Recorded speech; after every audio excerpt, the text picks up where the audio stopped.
Apple's M4 chip isn't always better than the M3 chip. When I've looked into this, it isn't always as straightforward as it might seem. So there's two parts to consider. Firstly, there's the CPU, which is the general operations of the device, and then there's the GPU, the graphics operation. And the two work slightly differently, so the rankings on the two vary.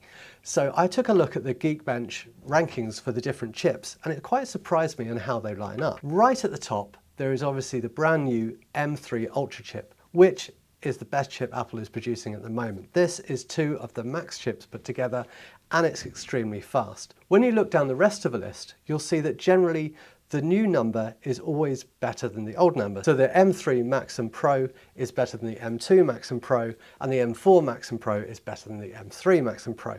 That pretty much lines up each year, with the standard M versions coming a little bit lower down. When you get to the graphics, things do change considerably. You'll find that every Pro chip is better than every standard M chip that's ever been produced. So even the M1 Pro chip is better than the M4 chip, and every Max chip is better than every Pro chip ever produced.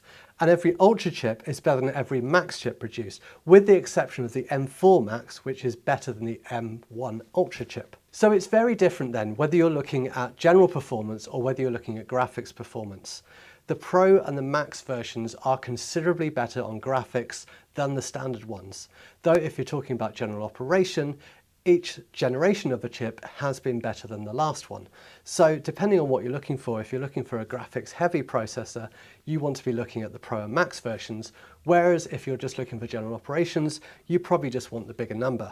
And overall, the Ultra still is way beyond everything else because it is those two chips put into one. So what we have seen is some rather major jumps in performance with the M4 chips compared to the M3s, and those generally have been much larger than we've seen over the previous generations across the board, whether it's the M4, the M4 Pro, the M4 Max, and then hopefully at some point we'll see an M4 Ultra. So when you're looking to buy a laptop at the moment, do consider those older versions if you've got a Pro or Max, because both the M2 Max and the M3 Pro are both more powerful than the M4, even on the CPU. And graphics wise on the GPU, they're a lot more powerful. So definitely worth considering if those are options for you.